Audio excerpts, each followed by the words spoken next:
Hey there and welcome. Today we are going to do a quick overview of our sailing on the Utopia of the Seas, and I am so excited to take you along. We really enjoyed all that the ship had to offer and cannot wait to hop back on. So grab your favorite snack or beverage and let's go.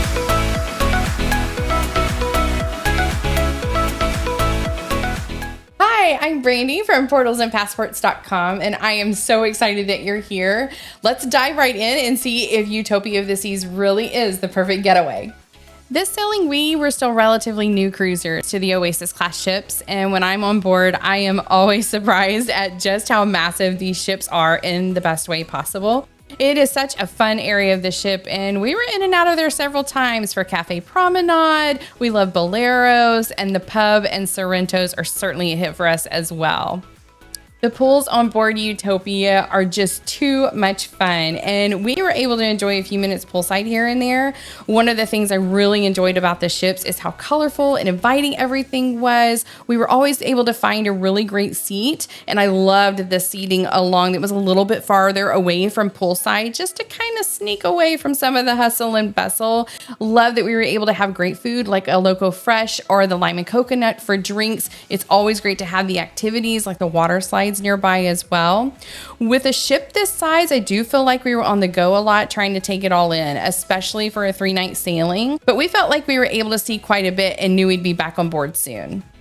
One of the areas that we were able to tour while we were on board was the social club. Now, they were having an open house, and this is the teens area on board. Now, I will have to say that Royal Caribbean does a fantastic job, not only for teens, but tweens and kids as well. They just have these really special spaces with activities and all kinds of options going on.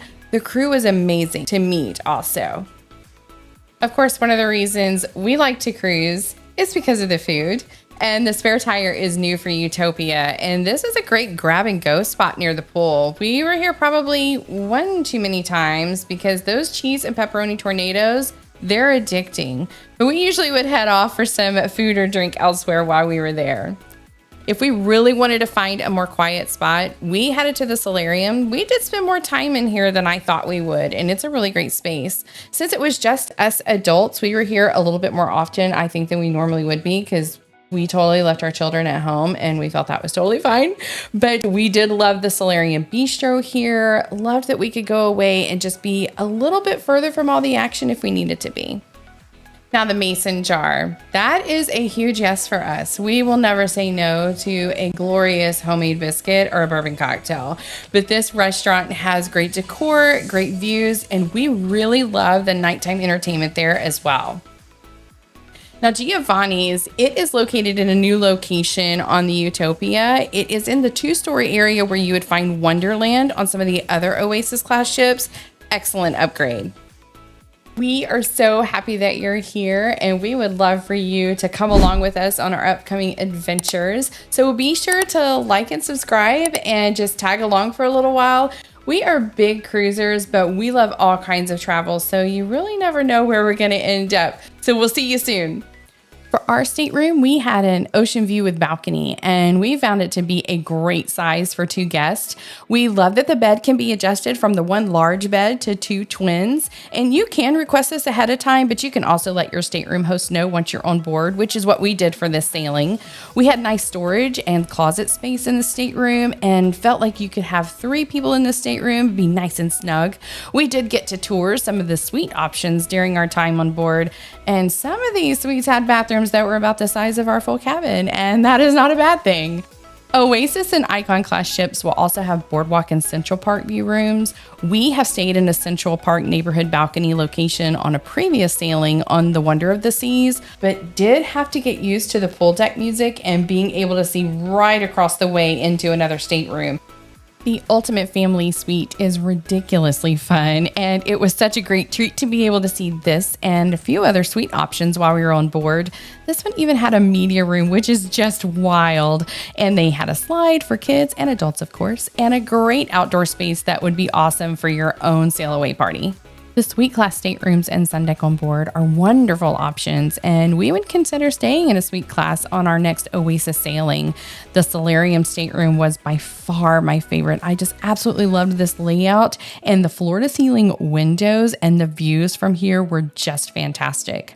This is the most interesting bedding configuration I've seen, and I would love to hear in the comments if you stayed in the stateroom configuration before.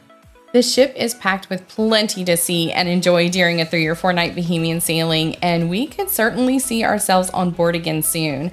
I can see the ship being a great option for cruisers who are wanting to have a quick getaway on a great new ship out of Port Canaveral, and you could also combine your cruise with some time in Orlando. With her debut in summer 2024, the Utopia of the Seas is currently the second largest in the world, right behind the Icon of the Seas. However, that will all be changing in August 2025, when the new Icon class ship, Star of the Seas, debuts from Port Canaveral. We are so excited that we will be sailing aboard her preview sailing in mid-August, so be sure to subscribe and follow along to join us on this brand new ship.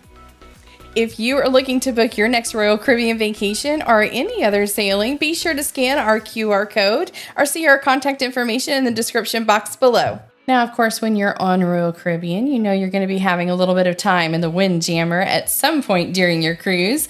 I don't consider myself too picky when it comes to finding something to eat, but I do at times travel with a few picky eaters, and the Windjammer never misses for us. There is so much variety that we can usually find something for everyone here, and I do try to keep an eye out for anything dining options that they may have as well. We did stop by to see the Ultimate Abyss, and seeing how it shot you down 10 decks, I stayed back and cheered everyone else on during the sailing. A big draw for us on this ship was also the Aqua Theater. My favorite neighborhood on board would have to be Central Park. I love this area with its great atmosphere and dining options such as Park Cafe. We did visit that location a handful of times for salad or sandwiches. It was a great alternative to the buffet. Nighttime in Central Park is a whole different experience. We enjoyed some wonderful live music while on board. I was so excited to see Azumi in the Central Park area, and then of course the new Azumi in the Park on the go option is absolutely delicious. Azumi is another must-do for us. We really enjoy the fun dining atmosphere. We love meeting fellow cruisers and of course the excellent food.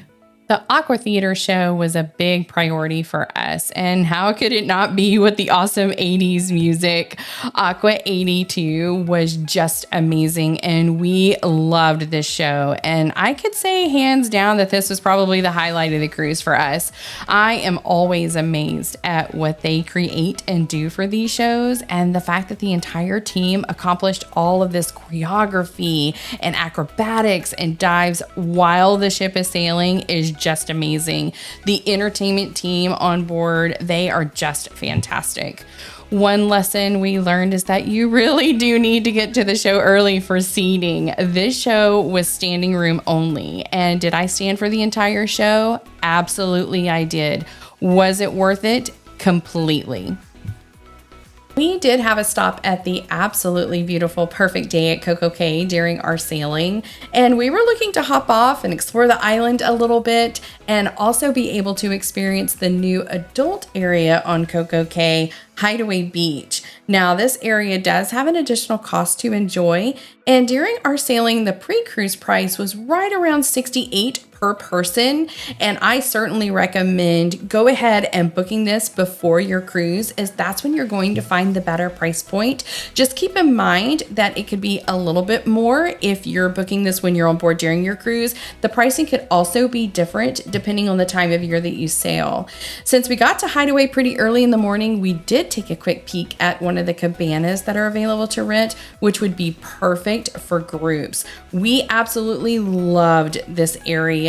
The lagoon, all of the great seating, the infinity pool. It was really an area that we truly enjoyed. Most likely will be something that we go back to in the future. Now, our time at Hideaway Beach, we started relatively early in the morning, and it was nice and calming. We were able to find some great seats, kind of take a tour of the area. But by mid-morning, the DJ music was flowing, and it created a really lively atmosphere and just became so much fun. We took advantage of all kinds of pool time in the infinity pool. We loved the swim up bar in the infinity pool as well. And then for some dining options, we really liked Slice of Paradise. This was a complimentary walk up dining option. They had some great pizza options available. One of the things I loved is that they had some gluten-free options for guests as well. So we did disembark this ship relatively early in the day to make our way to Hideaway Beach. And we were able to catch a complimentary shuttle that they offer that will take guests to and from Hideaway Beach during your time at CocoCay. They also had a great walking path that was along the shoreline, and it's about a 7-minute walk one way. So after our time at Hideaway Beach, we took a little bit of time to explore the island and came across this really cute area called Splashaway Bay. Very family friendly and quite popular while we were there that afternoon. We also made our way to the Oasis Lagoon for a little bit and stopped by Chill Island. Chill Island is a great area with some fabulous beach seating. You could rent cabanas there. You can also do some water sports activities. Now, one area that we did not visit this time around was the Cocoa Beach Club, and I am so thankful that it's on our agenda for our upcoming sailing on Star of the Seas, and I cannot wait to take you guys along, so stay tuned. The day did not stop at CocoCay, and we had great nighttime entertainment lined up for us once back on the ship. Our last night on board, we were able to see the ice skating show in Studio B titled Utopia, and the show was such a great experience with fantastic music and a spectacular cast. We did learn from our Aqua Theater experience and arrived nice and early for great seats, and the show just did not disappoint. Our time on board the Utopia went by so quick, and we truly cannot wait to have another weekend getaway on board again. There is so much going on both on board and at Perfect Day that you really do need to have a few sailings on her to experience it all. Royal Caribbean is quickly becoming one of our favorite cruise lines, and not only do we love planning our own sailings, but as travel advisors, we would love to help you get on board too. Our information is in the description box below, and be sure to reach out to us for your next weekend getaway or any other sailing adventure that you might have in mind. Thanks again for watching and tagging along with us, and we'll see you next time.